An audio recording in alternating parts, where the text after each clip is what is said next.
우리 성도들이 오늘 특별하게 좋은 날, 복된 날 행복하셨으면 좋겠습니다. 이제 연말 2015년도 이렇게 결산하는데 여러분들의 얼굴이 활짝 펴서 어제 오늘 날씨도 참 좋아졌는데 활짝 펴서 어려운 문제들이 올 때 그냥 여러분이 얼굴 때문에 다 비껴나고 늘 행복한 연말이 돼서 좋은 결산을 하시기를 예수님의 이름으로 축원합니다. 우리 기독교의 강남 스타일이라는 그런 말이 있다고 합니다. 강남, 서초, 송파 이쪽에는 복음화율이 굉장히 높아요. 20%가 넘어서 거의 30%라는 통계가 있습니다. 그 지역의 사람들은 30% 이상이 다 기독교 크리스찬이에요.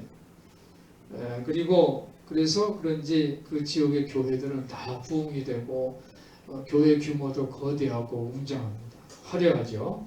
실제로 그쪽에 있는 사람들은 대한민국에서 상류 계급들이기 때문에 어떻게 보면 인물 한 사람 한 사람들이 이 시대의 상류급입니다. 그런데 그곳에 있는 교회와 또 사람들이 사회에 얼마나 기여를 했느냐, 그것을 조사를 할 때 회의적이라고 합니다. 규모는 크고 물량도 큰데 기여도는 부족하다는 거죠. 그래서 뭐라고 표현하냐면 비만이라고 표현해요. 비만. 사람이 비만하면 몸이 크잖아요, 그렇죠? 근데 그게 좋은 게 아니잖아요.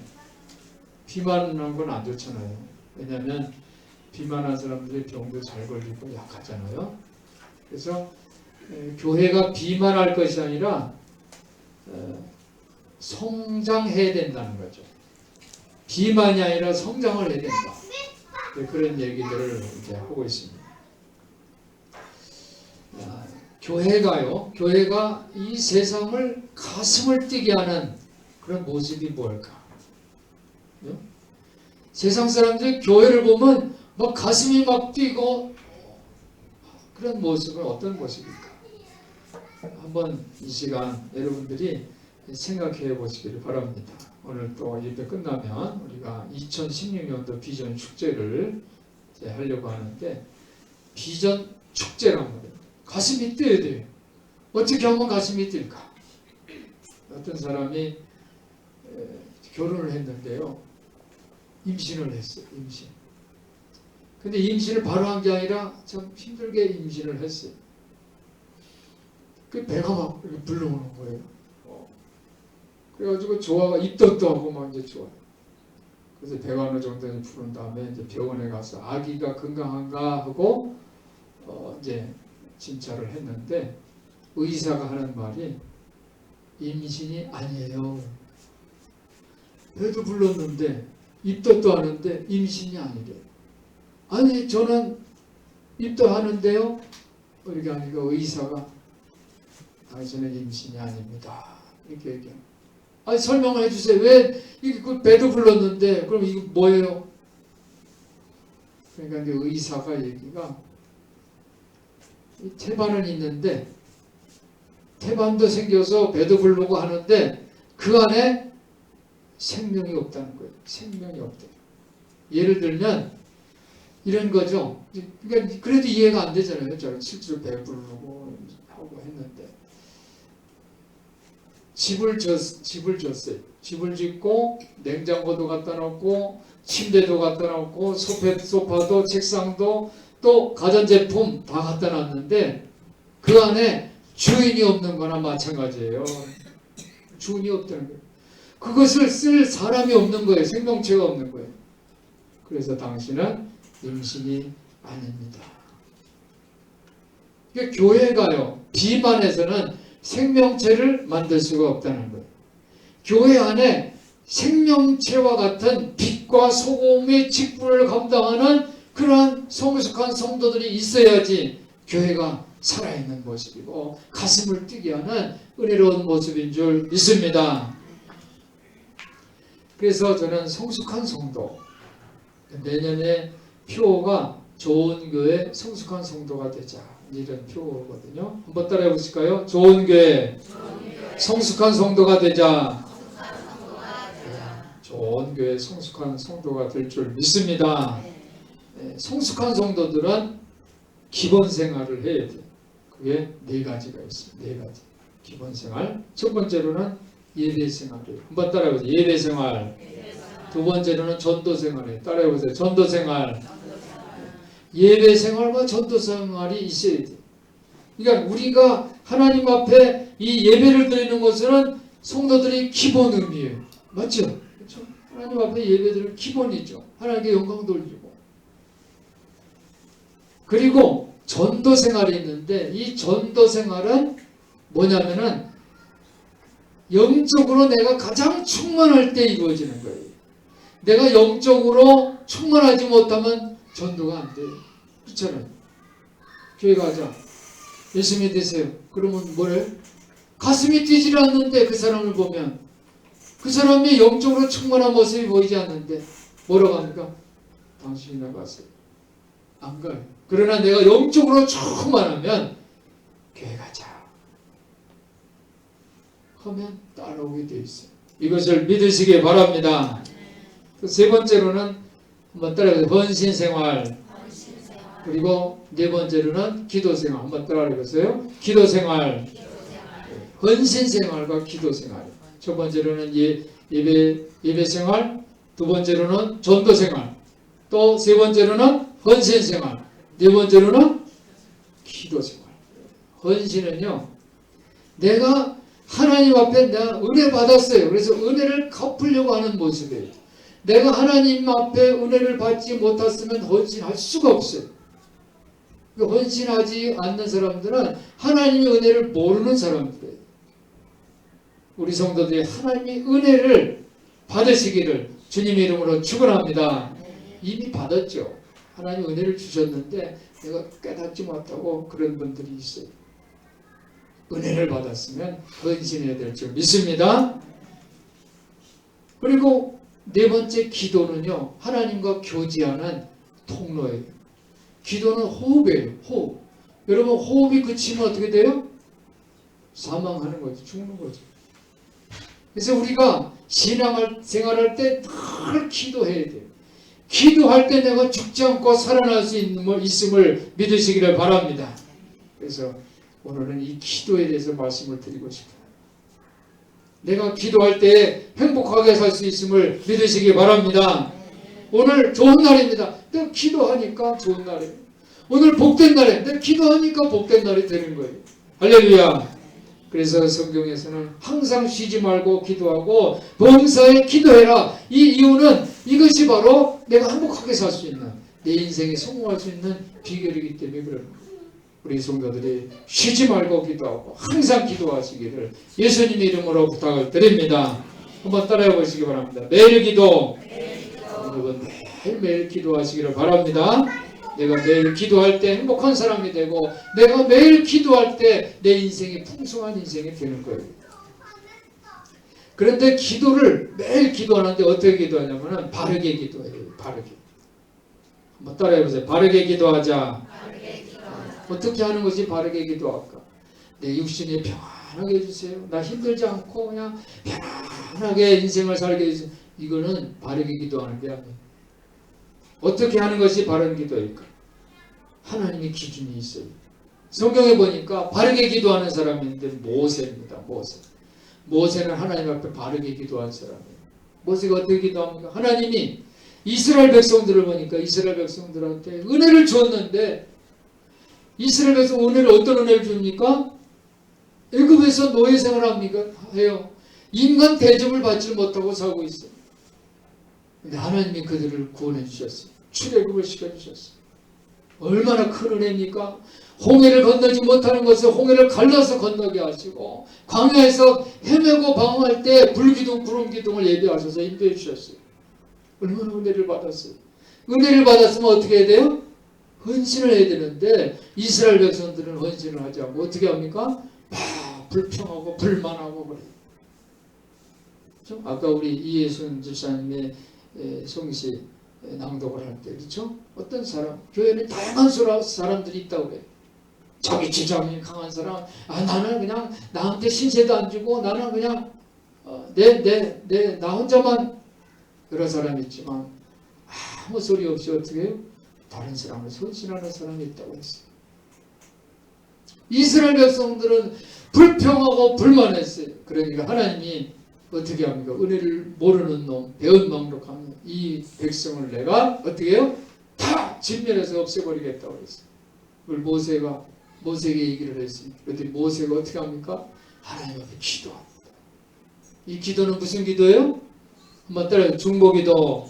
중보기도라 합니다. 모세를 위해서 기도한 게 아니라 백성을 위해서. 하나님께서 이 백성을 이스라엘 애굽에서 노예 생활을 했는데 출애굽하셔서 하나님께서 그 영광을 보여주시고 하나님이 권능을 보여주셨는데 이 광야에서 이 백성을 죽이시면 많은 이방 민족들이 하나님이 힘이 없어서 하나님이 능력이 없어서 이 백성을 광야에서 죽였다고 할 것이 아닙니까?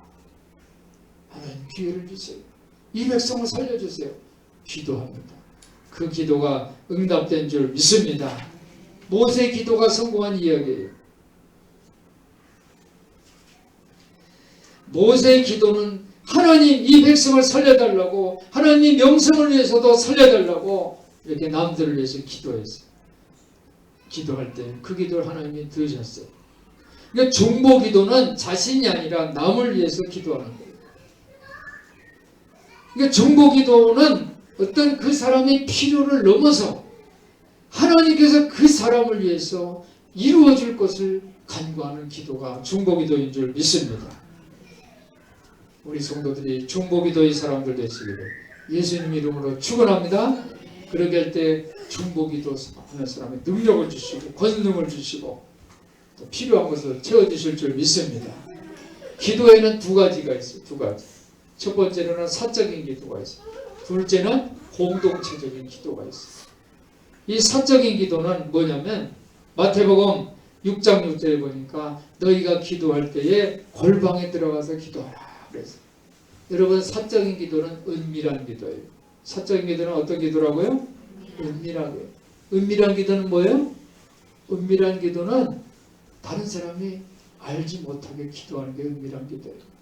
사생활 있잖아요. 그죠? 여러분 내 각자 사생활을 했는데 내 일을 다른 사람이 다 알면은 좀 그렇잖아요.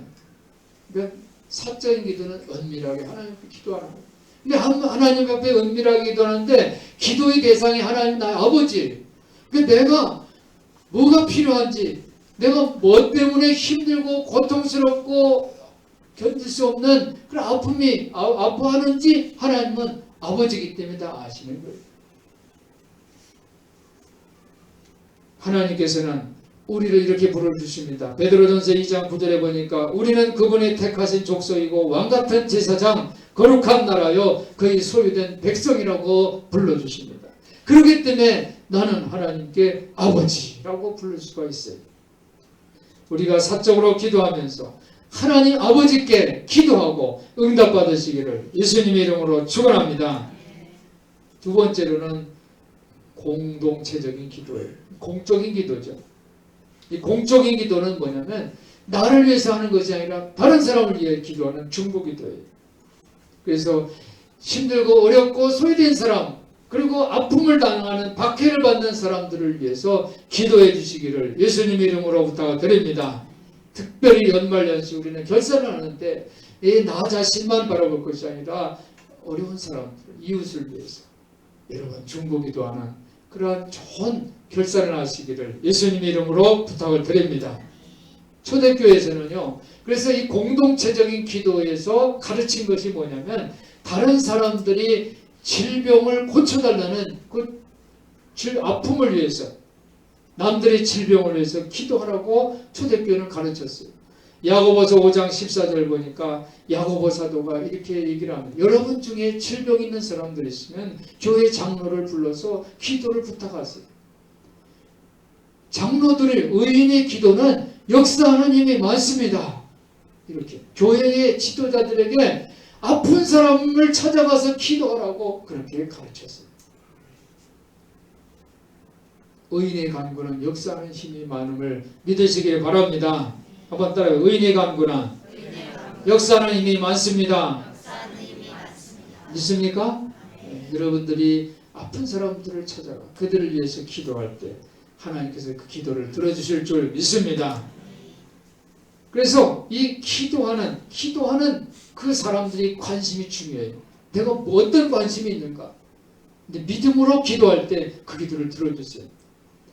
허버트 벤슨이라는 의학 박사는 믿음에 대해서 이렇게 얘기했어요. 믿음이 참 신기하다.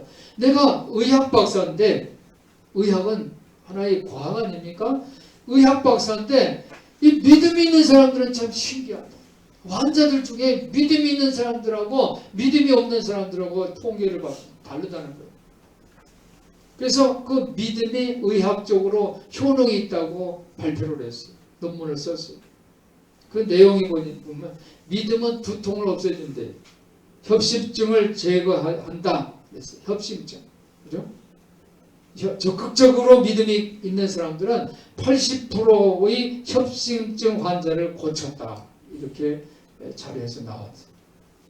창조력을 증진시키고 믿음이 있으면 불면증이 사라진대요. 그죠? 여러분 잠 안 오면 약 먹어야 되는데 믿음이 있으면 이 불면증이 사라진다는 거예요. 믿음이 약인 줄 믿습니다. 중풍도 예방하고 혈압을 감소시켜 고혈압 치료에 도움이 준대요. 믿음이 있는 사람. 그 의학 박사가 기록한 거예요. 암 치료에도 유익하고 공포로 인한 충격을 조절하고 콜레스테롤 수치를 낮추고 근심 때문에 생기는 증세인 설사, 구토, 변비, 불안, 우락 등을 제거한대요. 의학 박사가 쓴 거예요. 그냥 교회 목사님이 이 믿음이 그냥 믿음이 있으면 믿음 충만하면 다 이루어진다 이렇게 그냥 믿음으로 얘기하는 게 아니라 의학 박사가 이 자료를 조사해서 보니까 이 믿음이 있는 사람들은 이 스트레스를 해소하고 마음의 평안을 주고 감정의 균형으로 발전한다는 것을 조사를 해서 그래서 자료를 가지고 발표를 한 거예요. 사랑하는 성도 여러분, 믿음은 하나님이 주신 선물인 줄 믿습니다. 내가 믿습니다 해서 믿는 게 아니라 하나님이 우리에게 믿음을 주신다고요. 언젠가 우리 노인대학에 나이가 한 80이 넘으신 어떤 분이 오셨는데 목사님 저는 믿어지지가 않아요. 그래요. 예수 믿으세요? 믿어지지가 않아요. 그래서 그게 제가 고민이에요. 저를 위해서 기도해 주세요. 그래서 제가 그분을 안수하면서 기도해 드린 기억이 있어요. 내가 지금 믿음이 있으면 그건 내가 의지로 믿는 것이 아니라 하나님이 주신 선물인 것을 기억하시기를 바랍니다. 내 믿음 하나님이 주신 선물이에요. 그래서 신앙의 공동체에 기도의 권능을 주신 거예요. 여러분 각자 사적으로도 기도하지만 이 공동체에 하나님께서는 기도의 권능을 주신 것을 여러분 믿으시기를 바랍니다. 그래서 이 공동체가 기도하면은 뭐예요? 능력이 기적이 일어나는 거예요. 우리 기독교 대한성결교회는 중생, 성결, 신유, 재림이라는 4중 복음 표제가 있어요. 거듭나고 성결하고 그리고 신유는 병이 고쳐진다는 거예요. 이걸 믿는 거예요. 신유. 재림은 예수님 다시 오신다는 거죠. 그 신유 재림이 이게 참 은혜스러운 우리 기독교 대한성결교회의 표제예요. 능력이 있는 표제인 것을 믿으시기 바랍니다. 그래서 이 신유의 복음은 이것은 물론 병이 고쳐지는 이 치료 계획도 있지만 그러나 이 우리에게 신유라는 이 믿음을 주신 것은 서로 신자들이 서로 떠받치게 하려는 거예요. 너 따로 나 따로가 예수 그리스도의 몸의 한 지체예요. 이것을 믿으시기를 바랍니다. 우리에게 이 공동체를 준 것은 서로 떠받치고 서로 협력하고 평화를 이루고 화합하라는 의미예요. 신앙생활은 함께 가야 돼요. 혼자 가서는 안 돼요. 예배도 혼자 드리는 것이 아니라 두세 사람 있는 곳에 내가 함께 한다고 했어요. 2인 삼각 경주 있죠? 같이 가는 거예요. 혼자 가면 안 돼요. 하나님은 우리 기도에 진실로 귀를 기울여 주신다는 사실을 믿으시기를 바랍니다. 그래서 우리 신자들은 항상 언제나 기도에 충실해 주시기를 예수님의 이름으로 부탁을 드립니다. 하나님이 나에게 기도할 마음을 주시면 제 사람을 위해서 기도해야지 하면 기도해야 돼요. 그러면 능력이 나가는 줄 믿습니다. 어떻게 해서든지 내가 기도하면 하나님께서 내 기도를 들어주시고 또 내 필요한 부분들을 하나님은 또 채워주세요. 여러분, 기도는요 훈련이에요. 기도는 하나님의 선물이에요. 이것을 믿으시기를 바랍니다. 그러니까 우리가 하나님이 우리에게 기도라는 이 은사를 주신 것은 하나님을 설득해서 하나님 이거 해주세요 하고 하나님 막 협박하는 것이 아니에요. 기도는요 내 마음을 하나님 앞에 활짝 여는 거예요. 여러분, 기도할 때 하나님 내가 끈질기게 저 사람은 참 끈질기게 그냥 아주 포기할 줄 몰라 이런 모습이 기도가 아니에요. 기도는 내 마음을 하나님께 활짝 여는 거예요. 여러분의 마음을 활짝 여시기 바랍니다. 기도는 내 뜻을 내려놓는 거예요. 기도는 하나님 뜻을 이루어드리는 게 참된 기도인 줄 믿습니다. 하나님, 너희는 그의 나라와 의를 구하라. 그러면 이 모든 것을 너에게 더하시리라. 그래서 하나님과 하나님 나라를 구하는 거예요. 하나님의 뜻을 구하는 거예요. 내 마음을 활짝 여는 거예요. 그러면 하나님이 내 기도를 들어주신다는 것을 믿으시기를 바랍니다. 어떻게 하면 응답받는 기도를 할 수 있을까요? 기도하는 사람이 마음이에요. 마음. 기도하는 사람은 마음. 모세의 기도가 응답받았다고 했어요. 그래서 모세는 어떤 사람입니까? 모세가 어떤 사람이에요? 모세는 애굽에서 왕자 노릇을 했고 또 목동도 했고 또 출애굽도 했고 이게 아니에요. 모세는요 그 모세의 마음이 온유했다고 그랬어요. 모든 사람들 중에 모세의 마음이 제일 승하더라 그랬어요. 기도는 뭐예요? 마음이에요. 한번 따라해요. 기도는 마음입니다. 믿으시기 바랍니다. 모세가 기도할 때 중보 기도를 했는데 어떤 마음으로 기도했냐면 온유한 마음, 부드러운 마음으로 기도한 거예요. 마음을 활짝 열고 자기 욕심 다 생각하지 않고 백성을 위해서, 하나님을 위해서 기도한 거예요. 하나님께서 여지껏 이거 다 하셨는데 하나님이 이 백성을 죽이면 하나님의 명성이 떨어지잖아요. 하나님을 생각하는 마음으로. 또 이 백성이 얼마나 불쌍해요. 백성을 불쌍히 여기는 마음으로 기도했어요. 그랬더니 그 기도가 응답된 줄 믿습니다.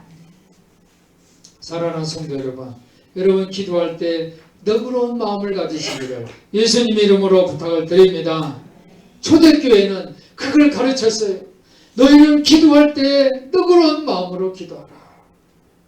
그래서 초대교회 지도자들이 교인들에게 강조한 것은 온 크리스찬들이요, 당신들이 너그러운 마음을 보이세요. 당신들이 온유한 마음을 보이세요. 그럼 그 마음을 어떻게 보여요? 나는 마음이 온유해. 나는 너그러워. 나는 마음이 착해. 어떻게 보여요? 그래서 그것을 가르치기 위해서, 훈련하기 위해서 초대교회 지도자들이 가르친 것이 바로 중보 기도입니다. 할렐루야. 다른 사람들의 기도, 아픈 사람을 찾아가서, 특별히 이제 교회 지도자는 장로잖아요. 가서 기도해줘라. 가서 기도해줘. 아픈 사람을 찾아가서 기도해줘. 힘들고 어렵고 박해받는 사람들을 위해서 기도해줘. 초대교회가 부흥된 이유는요 바로 그거예요. 너그러운 마음을 보여라. 이 세상 사람들에게, 예수를 알지 못하는 사람들에게 너그러운 마음을 보여라. 그 방법은 바로 기도다. 가서 기도해줘. 아픈 사람을 찾아가서 기도해줘. 초대교회는 새로 가입한 새 신자들의 요구에 귀를 기울여서 당신 기도 제목이 뭐예요? 내가 기도해 줄게. 그런 전략을 사용했다는 사실을 여러분 기억하시기를 바랍니다. 사랑하는 성도 여러분, 오늘날도 이 너그러움은 필요한 줄 믿습니다. 기독교가 뭐예요? 비만 해서는 안 되는 거예요. 기독교가 이 세상에 뜨거움을, 가슴을 뛰게 하는 모습은 바로 어려운 사람들을 찾아가서 기도해 주고 내가 기도해 드리겠습니다. 힘들고 고통당하고 소외된 이웃을 찾아 내가 기도해드리겠습니다. 초대교회는 로마라는 이 강력한 나라의 이 식민 지배를 받아서 고통을 당하고 있었어요. 예수님도 그 시대에 사셨는데 이 로마의 식민 지배 때문에 고통당한 사람 중에 한 명이에요. 그런데 예수님은 그 고통에 대해서 어떻게 반응하셨습니까? 너그러움으로 반응한 줄 믿습니다. 예수님은 기도했어요. 예수님은 자신의 그 신성 있잖아요. 예수님은 하나님께 부탁하면은 천군 천사가 내려와서 로마 병력을 다 없애버릴 수도 있어요. 그런데 그렇게 사용하지 않았어요. 예수님이 기도하는 방법을 사용하셨어요. 겟세마네 동산에서 기도했어요. 이 잔을 내게 진행하게 하옵소서. 그러나 내 뜻대로 마옵시고 하나님 뜻대로 하옵소서. 십자가에 달리셔서 예수님은 저들이 하는 짓을 알지 못합니다. 용서해 주세요. 너그러운 방법으로 우리에게 모범을 보여주신 줄 믿습니다. 그 십자가 죽으심으로 예수님의 사랑을 증명하셨음을 믿습니다.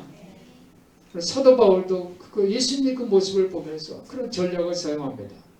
사도 바울은 지금은 힘들고 어렵고 박해받고 있지만 신앙생활 하기가 힘들지만 새 나라와 새 사람이 되십시오 그랬습니다. 새 사람, 새 나라가 되십시오 그랬어요.